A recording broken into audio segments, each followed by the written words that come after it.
اللہ رب العزت نے اگر کسی کو دولت ایمان سے مالا مال کر دیا ہے، نعمت ایمان اگر کسی کو اللہ نے عطا فرما دیا ہے، تو اس کا مطلب یہ ہے کہ اللہ نے اس پر اپنا سب سے بڑا احسان فرما دیا۔ ایمان سے بڑی نعمت، ایمان سے بڑی عزت، ایمان سے بڑا مقام، ایمان سے بڑا مرتبہ ایک انسان کے لیے ہو ہی نہیں سکتا۔ اور دنیا و آخرت کی جتنی بھی عزتیں نعمتیں ہیں، ان تمام عزتوں اور نعمتوں اور آخرت کے تمام درجات اور مقامات کا دار و مدار اسی نعمت ایمان کے ملنے پر ہے۔ اب یہ جو ایمان کی نعمت ہمارے پاس ہے، یہ جتنی زیادہ اہم ہے، اتنا ہی زیادہ ہمیں اس ایمان کی نعمت اور اس ایمان کی دولت کی حفاظت کی فکر ہونی چاہیے، کیونکہ ایسا کوئی اصول نہیں ہے، ایسا کوئی قانون اللہ نے نہیں بنایا کہ ایک مرتبہ اگر کسی کو ایمان مل گیا تو اب اس کا خاتمہ بھی ایمان پر ہی ہوگا،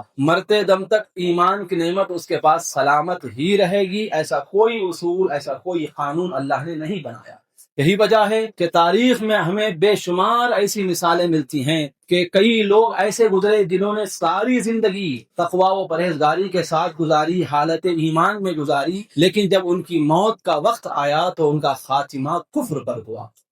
آج ہمارے اندر ایمان کی حفاظت کی فکر برائے نام بھی نہیں ہے، اس طرف ہمارا ذہن ہی نہیں ہے، اس طرف ہماری توجہ ہی نہیں ہے۔ حضرت سرکار سیدنا ابو الدرداء رضی اللہ تعالی عنہ، جنہیں حکیم الامت کہا جاتا ہے، آپ ارشاد فرماتے ہیں، آپ کا یہ قول احیاء العلوم میں سرکار امام غزالی رحمۃ اللہ علیہ لے کر آتے ہیں، کانا یحلف باللہ، اللہ کی قسم کھا کر آپ یہ کہا کرتے تھے کہ خدا کی قسم، وہ آدمی جسے یہ خوف نہ ہو ان یصلبہ عند الموت الا صلبہ، کہ موت کے وقت اس کا ایمان اس سے سلب کر لیا جا سکتا ہے، چھین لیا جا سکتا ہے، جسے یہ خوف نہ ہو، جسے اس بات کا ڈر نہ ہو، الا صلبہ، عین ممکن ہے کہ مرتے وقت اس کا ایمان اس سے چھین لیا جائے، اسے دولت ایمان سے محروم کر دیا جائے، اور وہ کافر و مرتد ہو کر دنیا سے رخصت ہو اور ابد الآباد کے لیے جہنم کا مستحق بن کے رہ جائے، عین ممکن ہے۔